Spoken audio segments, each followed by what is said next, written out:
Hola a todos y bienvenidos a nuestro canal con Penny. Hola.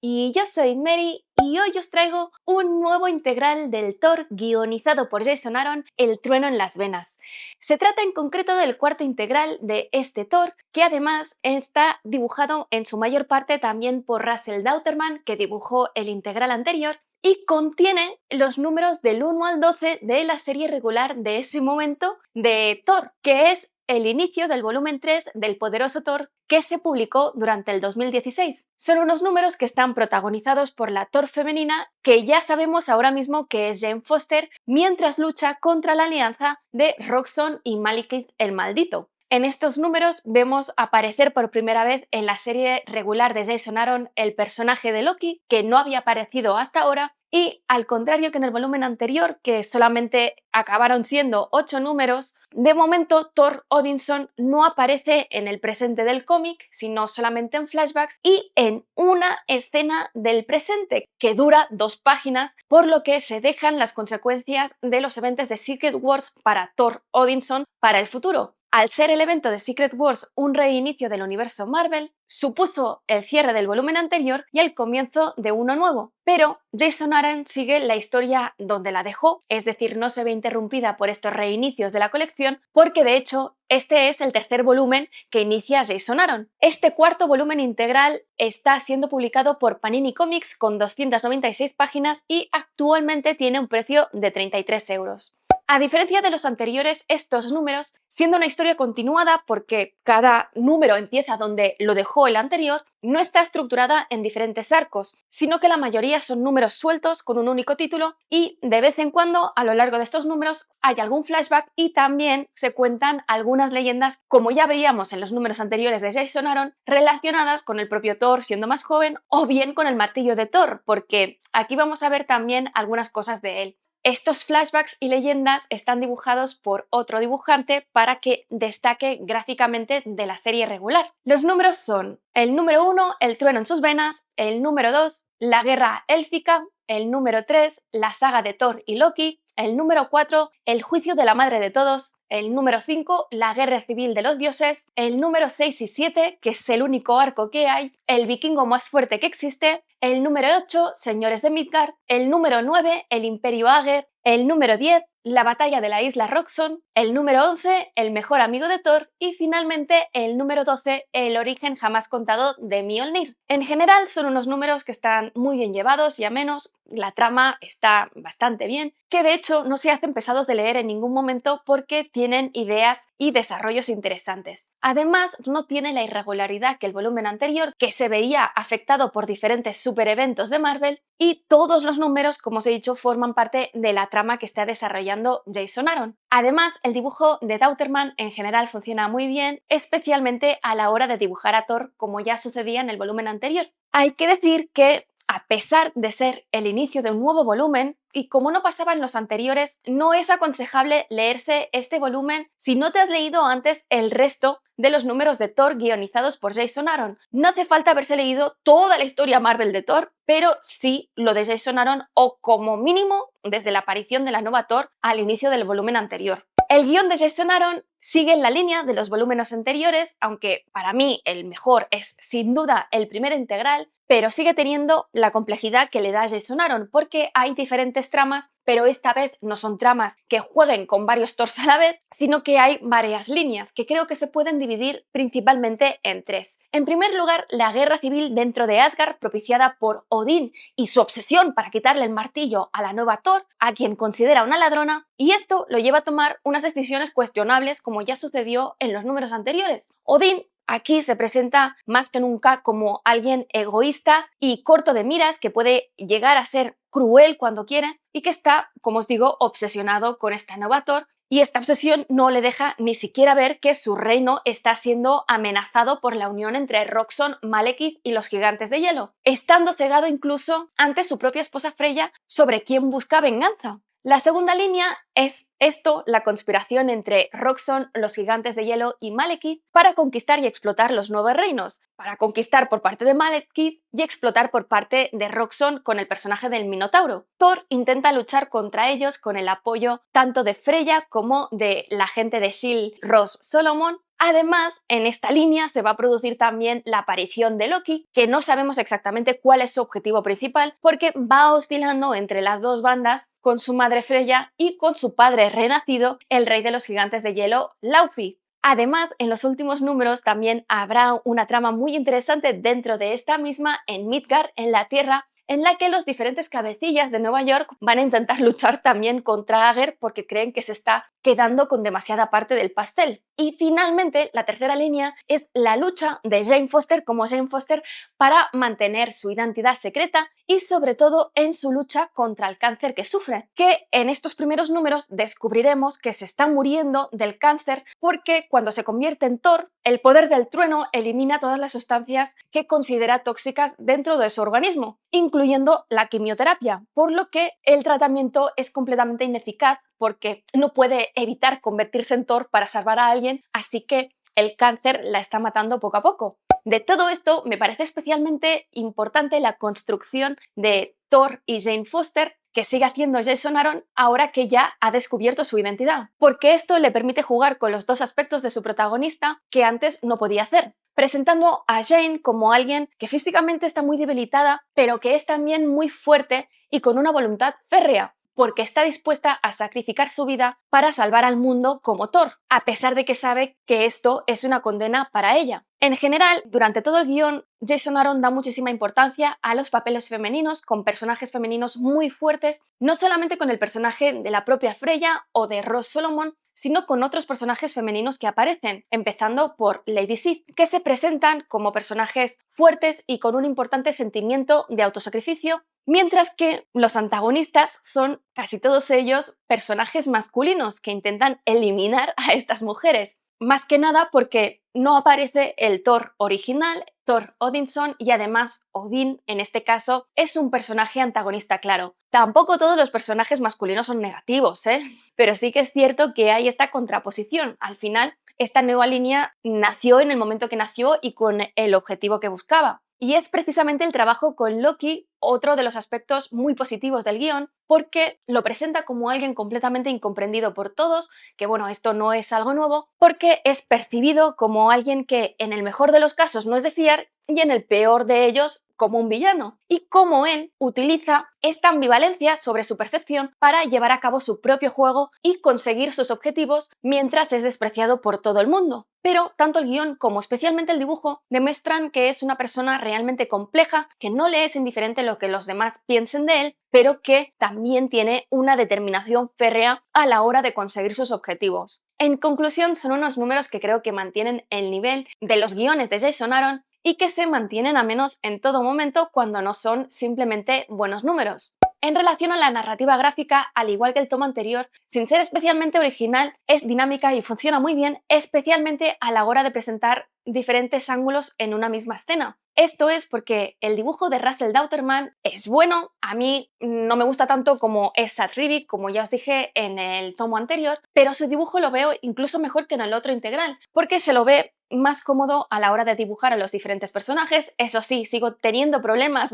a la hora de dibujar las barbas y algunos peinados que me parecen terribles, pero dibuja muy bien la acción y además es muy gráfico a la hora de dibujar la forma de luchar de Thor con su martillo, destacando especialmente en el diseño de personajes, sobre todo en Loki, porque el dibujo de sus facciones y sus expresiones es muy importante también para comprenderlo. Pero, sin duda, como en el anterior, donde destaca muchísimo es en el dibujo de la propia Thor, que pese a mantener una figura estilizada femenina, pero también musculada, sus movimientos, precisamente por ello, son muy creíbles a la hora de demostrar la fuerza que tiene, cosa que en estos números contrasta muchísimo con el dibujo de Jane Foster, porque debido al cáncer se muestra como alguien extremadamente debilitado, completamente sin pelo, pero con una voluntad férrea que se ve en su mirada, siendo muy elocuente a la hora de dibujar sus expresiones para encontrar este equilibrio entre su voluntad férrea de salvar al mundo y la conciencia y la futilidad de su propia vida que está echando por la borda.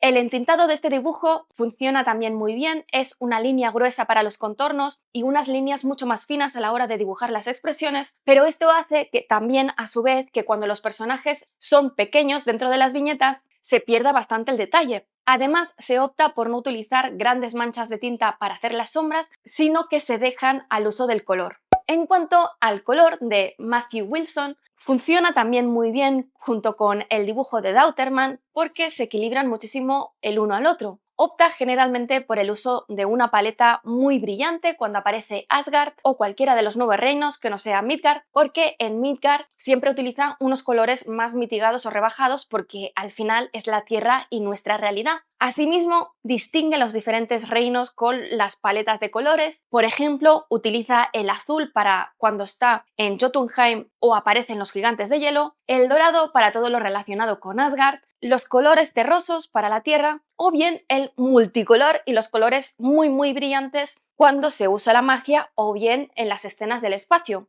Antes de entrar en lo que sucede en el primer tercio de este cómic, os voy a explicar cómo terminó el volumen anterior, porque no lo expliqué, y es necesario para saber de dónde partimos. En la Tierra, Ross y Thor están en su lucha contra Roxxon, Malekith y los gigantes de hielo, que ya se han unido, mientras que Odín sigue con esta vendetta contra la nueva Thor, a quien quiere quitarle el martillo. Esto a pesar de que tanto Freya como su propio hijo, Thor Odinson, apoyan completamente a la nueva Thor. Por su lado, Thor Odinson, en escenas bastante graciosillas, sigue con una investigación propia para desvelar la identidad de la nueva Thor, convencido de que es una mujer que él conoce. Así que se va reuniendo, como sin querer, con las diferentes mujeres que sospecha que pueden ser Thor y las va tachando, incluyendo a Jane Foster. Por su lado, Odín, para acabar con Thor y recuperar el martillo, tomará la muy mala decisión de poner a su hermano Kul como líder de su guardia y mano derecha, un personaje que es moralmente reprobable y con bastante sed de poder, de quien Freya desconfía muy acertadamente, y si esto no fuese suficiente, en un momento dado comete el error de dejar en manos de Kul una de las armas más poderosas que hay en Asgard, el Destructor, que es como una especie de robot gigante metálico que es prácticamente imparable y que manda a Midgard para acabar con Thor sin preocuparse de lo que se pueda llevar por delante y el daño que pueda ocasionar. Thor, que en esos momentos está luchando en una de las ciudades de Roxxon, tiene que aparcar su lucha contra Roxxon y Malekith para enfrentarse al Destructor con todas sus fuerzas y viéndose vencida por él, de hecho, porque este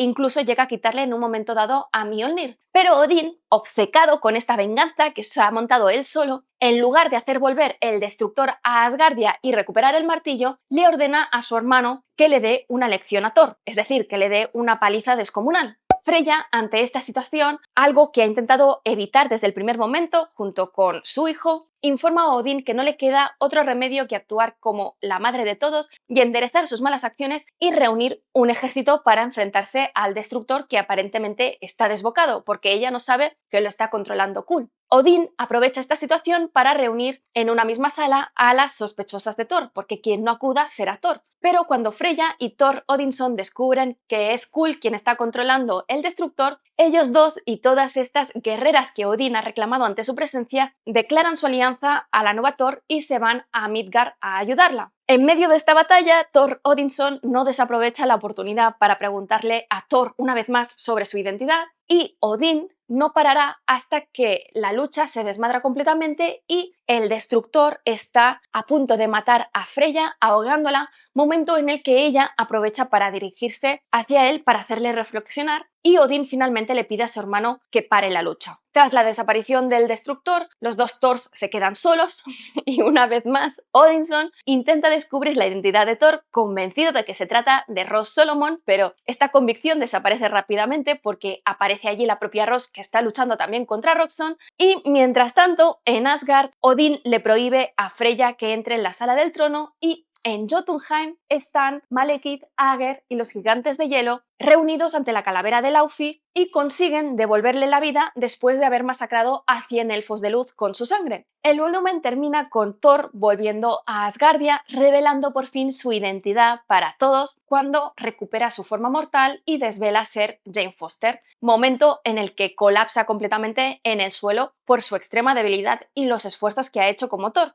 Y ya en la reseña del primer tercio de este cómic, las primeras páginas del número 1 se dedican al personaje de Jane Foster y aquí es cuando se nos explica cómo se está sometiendo a la quimioterapia, pero que es completamente inútil porque no puede dejar de transformarse en Thor y que su cuerpo cada vez está más debilitado y su muerte se va acercando. El tratamiento de quimioterapia al que se está sometiendo se verá interrumpido una vez más cuando ve en la televisión que una de las estaciones espaciales de Roxxon ha sido destruida por una extraña lluvia de meteoritos y que los trozos de esta estación están empezando a caer como meteoritos a la Tierra, siendo de hecho esto el inicio de la Guerra de los Reinos. Jane se convierte inmediatamente en Thor para frenar estos trozos de estación que están cayendo en la Tierra y después de ello sale al espacio y ve que se trata en realidad de centenares de cadáveres de elfos de luz, por lo que vuelve a Asgardia como Jane Foster, porque recordemos que es la representante de Midgard, para intervenir en el Congreso de los Mundos junto con Volstagg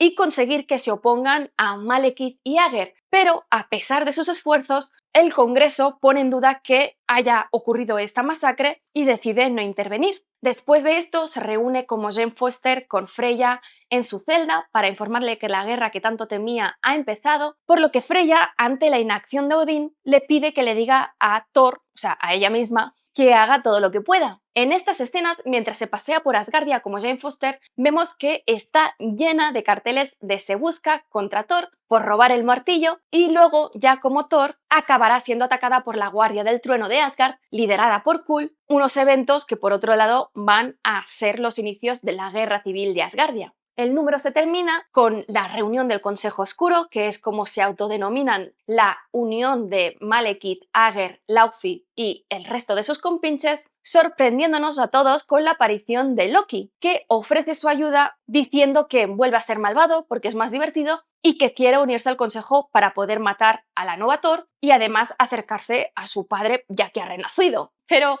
aunque los otros sí que están dispuestos a permitirle que entre, Laufey no se fía de él y va a intentar matarle en diversas ocasiones en el futuro. El segundo número se inicia en Jotunheim, donde Loki hace lo que puede para ganarse la confianza de su padre, para demostrarle que es de fiar y alguien poderoso, a pesar de su tamaño pequeñito, que es lo que a Laufey le molesta más. Así que su padre lo somete a una prueba a todas luces para que muera porque lo enfrenta con varios gigantes de hielo a la vez, pero Loki superará la prueba fácilmente gracias a sus poderes, a sus encantamientos y a los trucos, forzando que Laufey tenga que aceptarlo dentro del consejo aunque siga sin fiarse de él. Mientras tanto, en Asgardia, Thor sigue con su enfrentamiento con Kul y su guardia hasta que Heimdall interviene y para salvarla la manda a través del puente del arco iris a Alfheim, lugar en el que se encuentra con una escena desoladora con los animales y los elfos de luz completamente masacrados, ya que si Malekith con su propio ejército ya causó una gran destrucción en los reinos por los que pasó, ahora además se ve apoyado por los tanques y el armamento proporcionado por Roxxon, así como la ayuda de la Encantadora. Poco después de aparecer Thor, aparece también Loki, que ha sido enviado allí por Malekith y Laufey para que acabe con ella. Pero Loki, cuando se presenta ante Thor, le promete que solamente quiere hablar, que no quiere hacerle daño, que ha cambiado y que está intentando ser un Loki mejor del que su madre pueda sentirse orgullosa, palabras literales, pero Thor, que como Jane Foster conoce todo lo que ha pasado e incluso ella ha sido víctima en varias ocasiones del propio Loki, se niega a creerlo y lo ataca muy enfadada con el martillo, arrancándole directamente la cabeza, pero por supuesto se trata de una ilusión y Loki no sufre ningún tipo de daño. En este punto empezará un enfrentamiento verdaderamente divertido entre Loki y Thor, mientras Loki intenta razonar con Thor diciéndole que solamente quiere acabar con la guerra, pero a la vez enfrentándose a ella utilizando un ejército de diferentes Lokis. Y cuando digo de diferentes Lokis no me refiero a él duplicado varias veces, sino a diferentes encarnaciones de Loki. Y claro, como Loki está yendo contra su propia naturaleza, estas encarnaciones se vuelven a su vez contra él porque le dicen que están avergonzados de su comportamiento y de su debilidad. Finalmente, Thor acaba venciendo a Loki y este le confiesa que en realidad no quería hablar ni matarla, pero que tenía que hacerle perder el tiempo mientras el Consejo Oscuro se preparaba para bombardear a Alfheim y así destruirlo completamente. Pero Thor consigue evitar esto en gran medida utilizando el poder del trueno. En la escena final del número 3 vemos que Loki en realidad está haciendo de doble agente, intentando impedir la guerra de los mundos, trabajando para su madre Freya, que sigue encerrada por sus crímenes contra Asgard y Odín. El número 4 se inicia otra vez en Alfheim con Thor enfrentándose a Laufey y Malekith, pero este enfrentamiento se detiene cuando Malekith anuncia su inminente casamiento con la reina de los elfos de luz, la reina Aelsa, que lo hace forzada por los actos de la encantadora, que la deja sin su consejo y para poder salvar lo que le queda de su pueblo. Mientras, en Asgard se está celebrando el juicio contra Freya, en el que Freya, en lugar de disculparse ante Odín, que es lo que él quiere, dice que está actuando como la madre de todos porque él no deja de cometer muchos errores y no está actuando como un buen padre de todos, protegiendo a su reino y a los otros reinos, dejándose llevar en su lugar por la obsesión de recuperar el martillo de la nueva Thor. Este juicio, a su vez, acaba provocando un enfrentamiento entre la población de Asgardia, liderada por Lady Sif, que se reúne frente al palacio a favor de Lady Freya. Pero claro, los seguidores de Odín, que básicamente son su hermano Kul y su guardia, van a salir de palacio y no dudarán en utilizar la fuerza contra el resto, produciéndose así un enfrentamiento entre estas dos fuerzas. En la sala del trono, cuando Odín está pronunciando su sentencia, esta se ve interrumpida por la aparición de Thor y de Loki encadenado, mostrándonos un Odín completamente desatado y paranoico, que está convencido de que está siendo víctima de una conspiración de todos para sacarlo del trono, produciéndose al final del número un enfrentamiento entre Thor y Odín que veremos en el número 5. Y bueno, hasta aquí os voy a contar, pero antes, como siempre, os voy a enseñar algunas páginas del cómic. Antes que nada, la contraportada, porque vemos estas dos caras de Thor y Jane Foster. Aquí vemos a Jane sometiéndose al tratamiento de quimioterapia,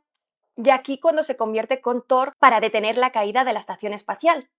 Y esta es la reunión del Consejo Oscuro cuando aparece Loki por primera vez. En esta doble página se ve la masacre del reino de Alfheim, cuando Loki genera su propio ejército de Lokis, y la escena final del número 4 cuando Thor se enfrenta a Odín. Y bueno, eso es todo, espero que os haya gustado. Si es así, dadle al like, dejad comentarios que ya sabéis que siempre los contesto. Si no estáis suscritos, suscribíos y sobre todo, dadle a la campanilla para que YouTube os avise de cuando cuelgo nuevos vídeos. Que lo siguiente, dentro del ámbito de los cómics, va a ser el cómic francés de En la cabeza de Sherlock Holmes de Cyril Lieron y Benoit Dahan, y después toda la serie de The Boys por Garth Ennis y Darick Robertson. En cuanto a los libros, Los héroes de Joe Abercrombie, La redención del tiempo de Bao Shu y El mar de la tranquilidad de Emily St. John Mandel. Nos vemos en el siguiente vídeo.